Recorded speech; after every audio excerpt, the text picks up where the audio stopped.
Hello and welcome to the Reporter, a news and current affairs program that goes beyond the headlines, bringing reporters from the field to give first-hand accounts and in-depth analysis of unfolding issues, correspondents' perspectives, and ensuring balanced, credible, and comprehensive storytelling. Welcome once again. I am Anieti Patrick. Let's quickly take a look at Imo State. Imo State Governor Hope Uzodinma has announced fresh financial support of 600 million naira for families of fallen security personnel as Nigeria marks the Armed Forces Celebration and Remembrance Day. The governor says security remains the core mandate of his administration 6 years after assuming office. Our correspondent Amarachi Ibe tells us more. Under a clear Makudi sky, military formations, veterans and security agencies assembled.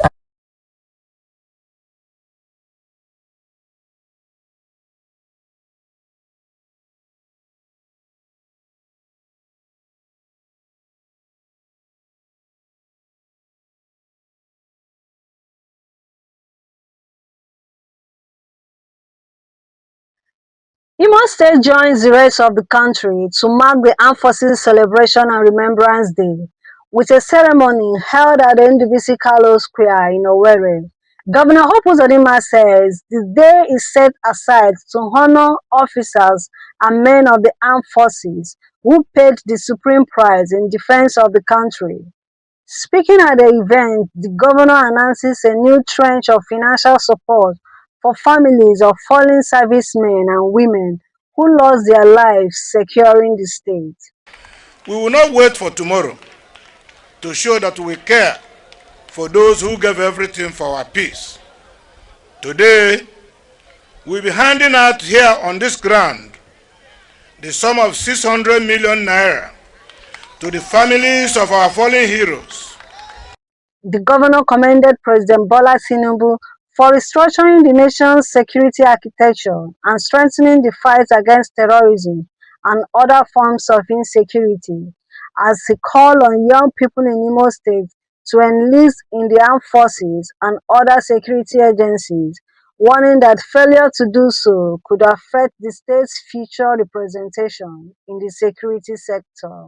I must therefore at this point commend our President and Commander-in-Chief, His Excellency Asiwaju Bola Ahmed Tinubu, GCFR, for his decisive action in rejigging our national security architecture by going all out to confront insecurity and designating all non-state armed groups as terrorists.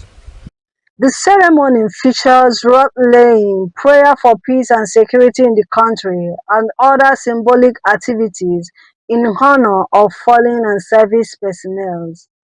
From the NDBC Carlos Square in Owerri, Amarachi Ibe, reporting for Global TV News.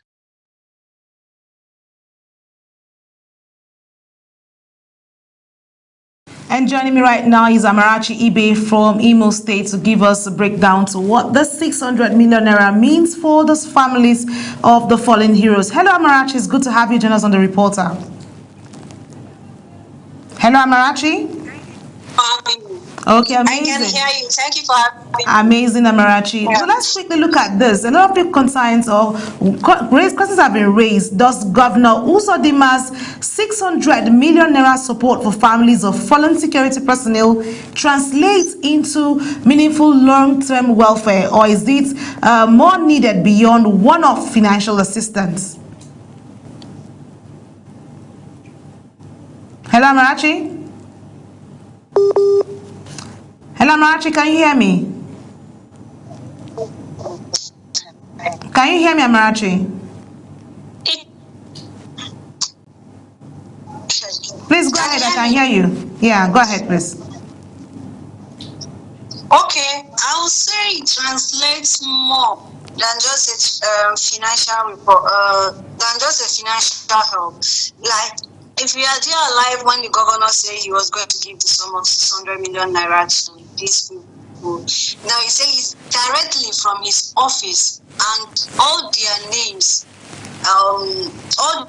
one after the other, those dead and those that are alive, that are injured. He wrote from his office. They gave him their names from his office. He wrote us their name one after the other. So, as you can see in that clip, where he's handing over to those their head the checks. The checks are duly signed by him. So when they reach, they just present it direct to the individuals, because that is the people their names are written on it. So it directs us, not that the governor is giving it the army or the road safety to now give. No, the governor gave the money as he divided the total sum. That is what is the 600 million. But each and every beneficiary that is supposed to benefit from the money has his or her name. Okay, so Amarachi, my focus was actually about the financial assistance. If what he's doing now translates into long-term welfare, or is it just a one-time or one-off financial assistance? Is it going to be a consistent thing? Because from what we have, this is 6 years into his administration. Okay, now the governor made it clear that his administration will always, that he will never turn down. So this is going to be a continuous thing for the governor. He will never turn down on the families of these heroes. So we also expect this to happen next year until the governor is out of office. So he said, if you look at 15th or so was also his anniversary. That is the day he was sworn in. And it's rare for you to see a governor that was sworn in on that day. So it has a remarkable influence on the governor, according to him. Okay, amazing. Okay, so let's see now, 6 years into his administration, how convincing is the Imo State government's claim that security remains its core mandate, given ongoing security challenges in the state? Now, if you watch Imo State and the security challenges that have been going on so far so good. We're gonna have been able to put it to a bare minimum. Using this Christmas as an example, you see people returning home to their villages, all those villages that were abandoned. You can see that people really, even in church service yesterday, when the Archbishop also commended the governor for at least people returning back to their villages, not running away from their villages again. So, and then when you look at what the governor is doing also in tackling security, not long ago he inaugurated the vigilante committee, the vigilante organization, where he inaugurated 7,210 of men and women into the vigilante committee, into the vigilante organization. That is 15 persons per each community. Your community will provide those that they know that are able to secure, and then the state government pays the security, the vigilante organization. Okay, so the governor is. Go ahead. Can you hear me? Yes, I can hear you. Go ahead. So tackling of security issues in Imo State is coming to a bare minimum with the security apparatus that the governor have put in place in states. Okay, so I see the governor, by urging youth to enlist in the armed forces and warning of future representation risks, is the governor inspiring patriotism or placing pressure on young people facing limited options in terms of livelihood? For me, I don't see it as a placing pressure rather on the young people. If you know, sometime last year, the army commander came and gave the quota for Southeast in general, that people are no longer enlisting into the armed forces, that there is need for people. And then the governor is wisdom now look at all these things and say, now the Southeast are kind of marginalization. So if the youth do not enlist in these armed forces, organization, that at later end they will still be the people to now come and say, we are being marginalized. Nobody is in the army, nobody is in the police, nobody, because by the time those enlisting now, in 10 or 20 years, they are going to be at the aim of our affair in these security organizations. So there will be nobody from the South, the Imo states, that will say he or she is in the at the upper level in the armed forces. So it's going to also be another cry of marginalization. So it's, for me, it's an encouragement, not not pressure. Okay, encouragement, okay. not pressure. All right, thank you so much, Amarachi, for bringing us this update. And like you always do, we look forward to your gathering of more information and seeing how security takes a new look in Imo State. Thank you so much, Amarachi. Thank you for having me. Amazing. So let's move our focus now to Uganda. Uganda's opposition leader, Bobby Wine, says he would call for protests if incumbent President Yoweri Museveni rigs this week's election. Wine also stated that he would welcome an intervention by the United States, acknowledging that protests are likely to provoke more crackdown. Meanwhile, Uganda's electoral chief says the country's presidential election was generally successful, stating that vote counting has concluded in many areas.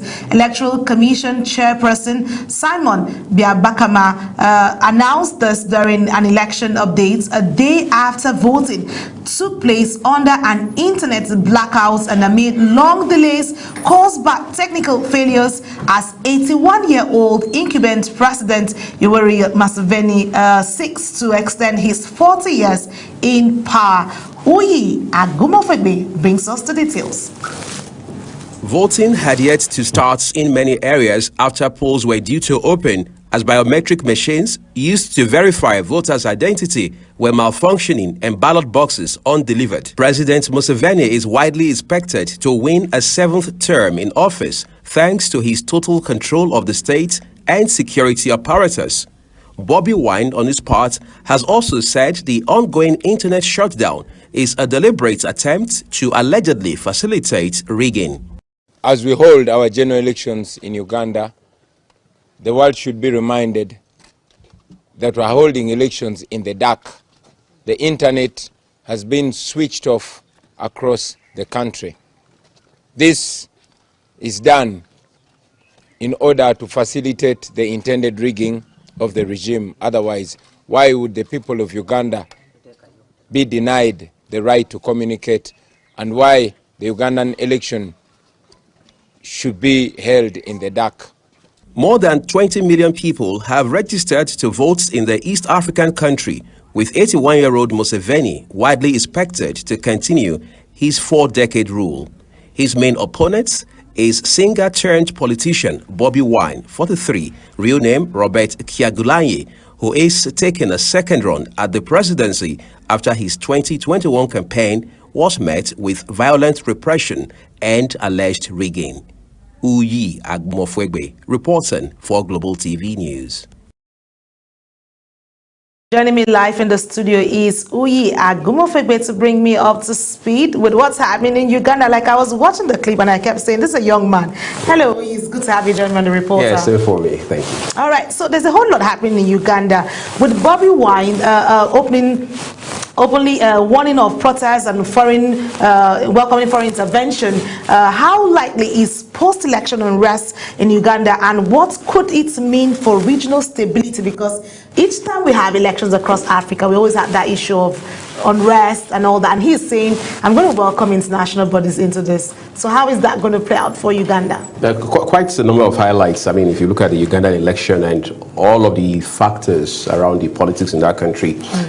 First, the man there today, talking about President Museveni, Yoweri, has been there for 4 decades straight. And now if he wins, I mean, of course, let's not say if, because it appears to be when now. Exactly. All right, he would be seeking a 7-year term again in office. So by the time that cycles out, he would have done 47 years in office, by which time he would have been 88 years, because he's 81 now. Yes, exactly. So those are factors. So there is the belief that young people are more interested in a far younger person. And that brings into the picture the factor or the element of Bobby Wine, who is the lead opposition guy as he is right now in the election. And you already highlighted that a while ago when you talked about how that he's now saying that he doesn't expect rigging and that rigging will be resisted, also calling for the U.S. to intervene in the event that what had happened previously repeats itself again this time. But as it stands right now, it appears we are heading in the same direction, because before now we had seen internet blackout in the country. Elections were conducted in what he referred to as the dark, because when you have internet downtime across the country, under circumstances where you are conducting an election, that means that there's a strong political agenda that is being pursued.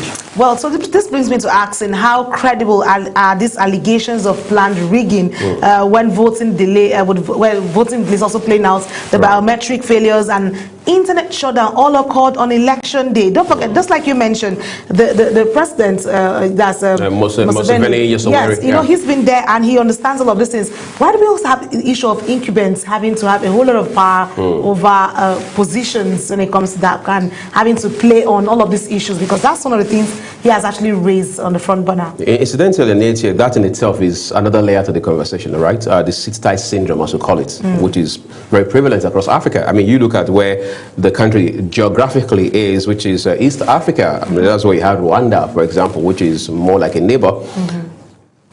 You look at a guy like Paul Kagame, he has been there for over 2 decades. Exactly. About 3. But it doesn't look like he's going to leave anytime soon, all right? Because for every election cycle, he always stands for re-election and things like that. So it's an African-wide phenomenon. So we can't sit here on this show and discuss why Mr. Museveni wouldn't want to leave office. But the question is Uganda considering the current, if you like, calibration of the country's political structure able to advance a vehement opposition against him? I'm afraid not just yet. So for a guy like Bobby Wine, who primarily is an entertainer, you realize that he's up against some sort of uphill task, because this is a man who has been able to perpetuate himself in power for at least 40 years straight. Or the resources, the power. Just to also add to this, a few months ago, leading up to this election, his own party, talking about the incumbent president, said, look, you are not just going to be the candidate of our party, you are now also the chairman. So you have given the man the yam and the knife, as we say. But I'm concerned, is it really even possible? Is this really even possible to conduct an election under an internet blackout, following the trend of the 21st century, where we have widespread technical glitches generally meeting democratic and transparency standards? Can an election really run through or under total blackouts? You see, again, this sounds a bit academic to discuss, but it is what it is now. The European Union, and indeed the entire global West as we know it, believes that what we have in Africa, what we call elections in Africa, they are not elections. They are more like coronations. They are more like selections. That's what they believe. And that's what it looks like. Exactly. So a few days ago, I was talking with a few colleagues in the newsroom, and I said, let's hold on a second, guys, and ask ourselves. I see that every time there are elections in Africa, you see the EU delegation, the EU observation, the monitors and stuff, they are all on our soil, on this continent. But how many observers go from Africa to Europe to monitor elections? And there was silence. Of course, we know the obvious answer to that. Okay. Well, as President Museveni seeks to extend his 40-year rule, what does this election say about political succession and democratic space in Uganda? That's one question on the lips of many Africans right now. It just shows that what we are having now, sadly so, is not democracy, it's monarchy. Because the next thing you're going to hear at some point, most likely, as we have seen time and again in different other countries on this continent and yet, is news about the president advancing his son, or his anointed, so to speak, to take up from wherever he's going to live off. Well, so with early results showing Museveni in the lead and Electoral Commission insisting the process was largely peaceful, how do we reconcile this alongside the allegations or the claims of reports of the voter suppression and repression that's played out so far? It's interesting. As it stands today, we understand 61.7% of the votes are in favor of the incumbent president, Mr. Museveni. That already is quite an instructive piece of information. Okay. Because by end of Saturday, which is tomorrow, the winner will be known, because all the results would have been in. And once that happens, like Bobby Wine himself has expressed, there's likely going to be unrest. And once there's unrest, it will be followed by most likely a crackdown. And that's why he's saying that the U.S. at this point, by all means, must intervene. But again, is that not, if you like, choosing a bad or worse option over a bad situation? Because if the U.S. intervenes, how does it benefit the average Ugandan? Anyway, all of this conversation is one of the things that Africans need to sit down, in my opinion, and see how they can find a narrative that paints Africa right when it comes to democratic process. And that rests squarely with leadership, which is largely lacking on the African continent, sadly. Always a pleasure having you. I'm delighted. Thank you so much for joining us.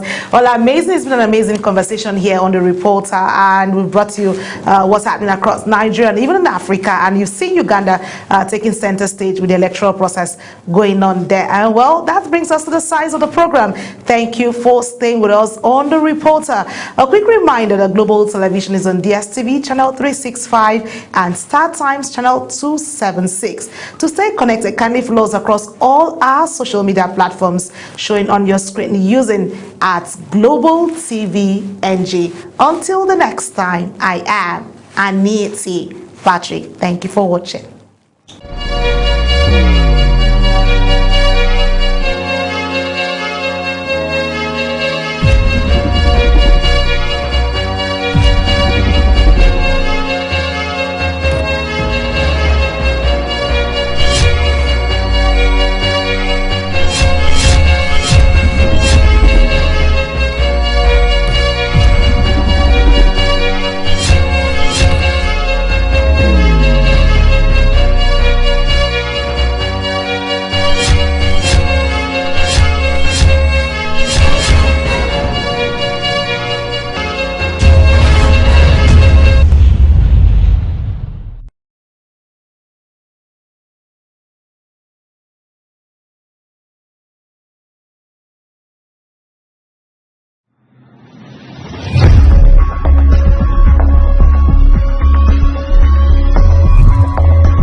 Welcome to Face the Fact, a program that takes a hard look at the issues shaping our society.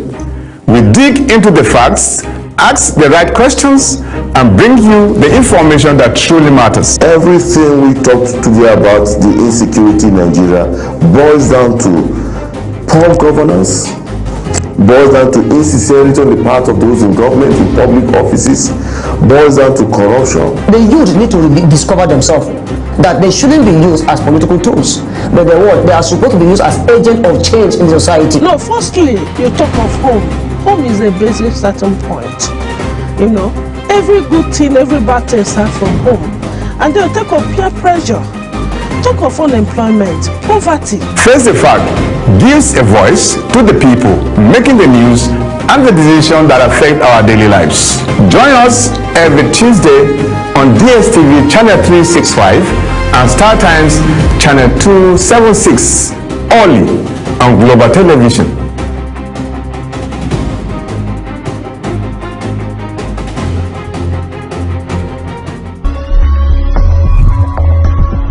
A new Imo is on the rise. In the beating heart of Owerri, business never sleeps. From sunrise to sundown, the wheels keep turning. And behind the scenes, vision meets action. Governor Hope Uzodinma's leadership has left the pages of manifestos to become real actions and achievements. Transformations that piece by piece feels like a miracle. But progress needs peace to thrive.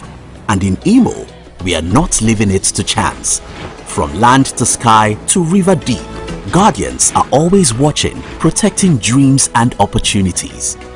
If you go to the quiet shore of Orashi Power, you will see the awakening of a hydropower roaring to electrify and energize a blossoming economy. The change is visible. The heartland of the East is under construction as new roads are threading together once forgotten places. Industry is humming again and communities are alive. At the center of it all, a digital revolution is rising. A new ministry with a new mission. not just cables and codes, but capacity. 500,000 young minds trained each year to build a digital future. And as Orashi Power goes up, so does Imo, lifting with it the hopes of a hard-working people. A new Imo is on the rise.